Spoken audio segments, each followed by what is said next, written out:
Jake thought inheriting his uncle's remote cabin would be the perfect escape from his dead-end city life. What he found there would make him question everything he thought he knew about family trust and the promises. We make in the dark. The call came. At 2 a.m. on a Tuesday, Jake Martinez was 3 energy drinks deep into another all-nighter at his accounting firm when his phone buzzed with a number he didn't recognize. Mr. Martinez. This is attorney Patricia Wells. I'm calling about your Uncle Samuel's estate. Uncle Sam. Jake hadn't spoken to him in over a decade. The family black sheep who'd vanished into the Colorado mountains. After some kind of falling out with Jake's father, I'm sorry to inform you that your uncle passed away last week. He's left you his property, and well, there are some unusual conditions to the inheritance. Jake stared at his computer screen, numbers blurring together. His cramped studio apartment, his soul-crushing job, the credit card debt that kept him awake at night. Maybe this was the break he'd been waiting for. What kind of conditions? You need to spend 30 consecutive nights at the property alone. And Mr. Martinez, there's something else. Your uncle left specific instructions that you're not to enter the basement until you've been there for exactly 2 weeks. 2 weeks. Jake had exactly 12 vacation days saved up, and his boss had been looking for reasons to fire him anyway. What did he have to lose? The cabin sat like a dark secret against the mountainside, 3 hours from the nearest town, surrounded by pine trees that seemed to whisper warnings in the wind. Jake pulled up the gravel driveway just as the sun was setting, painting the sky. The color of dried blood inside the cabin was surprisingly well maintained. Electricity worked, water ran clean, and the kitchen was stocked with enough canned goods to last months. But something felt wrong. Like the walls were holding their breath on the kitchen table, Jake found an envelope with his name written in Uncle Sam's familiar scrawl.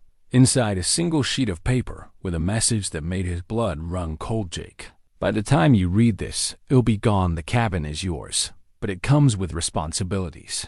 There are things in these mountains that most people shouldn't know about, things that have been kept secret for generations. The basement holds answers, but also dangers. Trust no one who comes looking for what's down there. And whatever you do, don't let them know you're Samuel's nephew until you understand what that really means. Uncle Sam. Jake crumpled the letter, his hands shaking.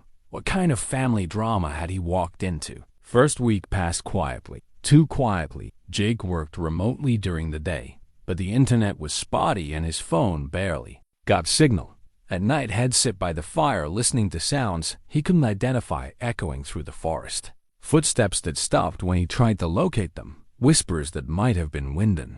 The 10th night, Jake woke to the sound of vehicles approaching. 3 black SUVs with tinted windows parked outside his cabin. Men in expensive suits climbed out, their movements too coordinated, too professional to be random visitors. The leader was a woman in her 50s with silver hair and eyes like winter ice. She knocked on the door with the confidence of someone who expected to be obeyed. Mr. Martinez. Director Sarah Chun with the Department of Natural Resources. We need to discuss your uncle's property. Jake opened the door but didn't invite them in. Something about their presence felt predatory. What about it? Your uncle was involved in certain research projects that are now classified. We need to conduct a search of the premises. Do you have a warrant? Chin's smile was sharp as broken glass. We don't need one. National security trumps property rights, but we'd prefer to do this cooperatively. Jake's mind raced. Uncle Sam's letter had warned him about people looking for what was in the basement. He'll need to see proper identification first, of course. Chun reached into her jacket, but instead of credentials, she pulled out a photograph. Recognize this man? The photo showed Uncle Sam shaking hands with someone Jake didn't recognize, but in the background, barely visible, was a symbol that made Jake's stomach drop. The same symbol had been seen carved into trees around the property. Your uncle was involved in something much bigger than a simple inheritance, Mr. Martinez, something that ended with 6 people dead and a cover-up that reaches the highest levels of government. Jake felt the weight of the basement key in his pocket. Uncle Sam had given him specific instructions. Wait 2 weeks. Had only been here 10 days. I don't know what you're talking about. Chun stepped closer and Jake caught a glimpse of the gun holstered beneath her jacket. "Mr. Martinez, your uncle discovered something in these mountains. Something that certain people would kill to keep secret. And now that secret is your inheritance." The other agents were spreading out surrounding the cabin. Jake realized he was trapped. What did he find? That's classified. But what I can tell you is that your uncle didn't die of natural causes. He was murdered. And the same people who killed him are very interested in what he left behind. Jake's blood turned to ice. "Are you saying you killed him? Saying we're the only thing standing between you and the people who did? There are forces at work here that you can't possibly understand. Your uncle thought he could expose them. He was wrong." Chun glanced at her watch.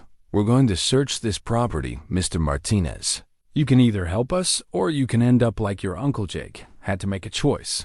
Trust the government agents who'd shown up in the middle of the night with threats and guns, or trust his dead uncle's cryptic warnings about the basement. "The basement," he said quietly. "That's what you're really after, isn't it?" Chun's eyes lit up. "Your uncle was very specific about the basement. He said it contained proof of something that would change everything. Proof that certain people couldn't allow to see the light of day." "What kind of proof?" "The kind that gets people killed." Jake felt the cabin key burning in his pocket. 4 more days. Uncle Sam had said to wait 2 weeks. But with armed agents surrounding his property, he might not have 4 more days. "They'll show you," Jake said, making a decision that would change everything. "But I want answers, real answers about what happened to my uncle." Chan nodded. "Fair enough. But Mr. Martinez, once you see what's down there, you can't unsee it." Your uncle learned that the hard way as they walked toward the basement door. Jake couldn't shake the feeling that he was about to inherit more than just property. He was about to inherit a secret that had already cost one man his life. The basement key felt heavier than it should have as Jake inserted it into the lock behind him. Chum and her agents waited with the kind of anticipation that suggested they knew exactly what they'd find. The door swung open with a creak that seemed to echo through the entire mountain. Stone steps descended into darkness that their flashlights couldn't penetrate. Your uncle spent the last 5 years of his life documenting something the government has been covering up for decades, Chun said as they descended. Something that would fundamentally change how Americans view their own history. The basement opened into a much larger space than should have been possible. The walls were covered with photographs, documents, and maps, but it was the center of the room that made Jake's breath catch. A massive table held what looked like artifacts. Ancient artifacts. Things that shouldn't exist in the Colorado mountains. Things that suggested a history textbooks had never mentioned. Your uncle discovered an archaeological site, Chun continued. A site that proves certain uncomfortable truths about who was really here first. Who really built some of the structures we've attributed to other civilizations. Jake walked closer to the table, his flashlight revealing intricate carvings and symbols that seemed to shift in the light. What kind of truths? The kind that would rewrite history and destroy the foundation of several very powerful institutions. But as Jake examined the artifacts more closely, he realized something Chun hadn't mentioned. These weren't just archaeological finds. They were recent, very recent, and they were connected to something much more immediate than ancient history. "These aren't old," he said quietly. "These are modern." Someone's been making these. Second's face went pale. "That's impossible." "Your uncle said my uncle lied to you." Jake picked up one of the artifacts, feeling its weight. "This is plastic painted to look ancient. These are fakes." Agents behind Chun were getting nervous, their hands moving toward their weapons. But Jake was starting to understand what Uncle Sam had really left him. "The real inheritance isn't down here," he said, looking directly at Chun. "It's what you people are willing to do to cover up something that doesn't even exist." Chun's mask finally slipped. Your uncle was a paranoid conspiracy theorist who thought the government was hiding ancient aliens or some nonsense. But he was right about one thing: there are people who will kill to protect certain secrets. What secrets? The secret that we've been funding fake archaeological research for decades, diverting millions of dollars in taxpayer money to create fake discoveries that justify our budgets and our existence. Jake felt the pieces clicking together. You're not here to cover up ancient history. You're here to cover up fraud. Uncle figured it out. He was going to expose the whole operation. 6 people have died to keep this quiet, and we're not going to let a 7th person destroy everything we've built. The agents raised their weapons, and Jake realized he'd walked into a trap. But Uncle Sam had been smarter than any of them realized. There's one thing you didn't count on, Jake said, backing toward the far wall of the basement. Uncle Sam didn't just leave me artifacts. He left me proof of what you really are. Jake's hand found the hidden switch Uncle Sam had mentioned in his letter. The wall slid away, revealing a second room, a room filled with recording equipment, cameras, and computers. He's been recording everything, Jake said. Every conversation, every meeting, every illegal thing you've done. And it's all been uploading to servers around the world. For the past 5 years, Shin's face went white. That's impossible, is it? You really think a man who spent his life as a tech engineer couldn't figure out how to expose corruption? He's been building a case against you for years, and now that case is his. Real inheritance to me. The computers hummed to life, and Jake could see live feeds from cameras positioned throughout the property. Cameras that had been recording since the moment Chun and her team arrived. So here's what's going to happen, Jake continued. You're going to leave, you're going to forget about this property, and you're going to pray that I don't decide to release 5 years of evidence that shows how you've been stealing taxpayer money and murdering anyone who gets too close to the truthkins. Hand moved toward her weapon, but Jake held up a small device. Dead man switch, he said.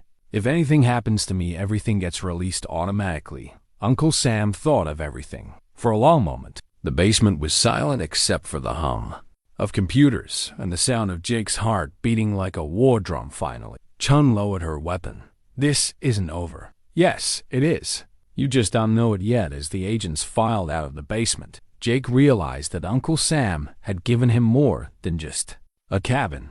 Had given him power. The power to expose corruption, to seek justice, and to carry on a fight that had cost his uncle his life. But had also given him something more valuable. The knowledge that sometimes the most important inheritance isn't money or property. Sometimes it's the courage to stand up to people who think they're above the law. 3 months later, Jake was still living in the cabin.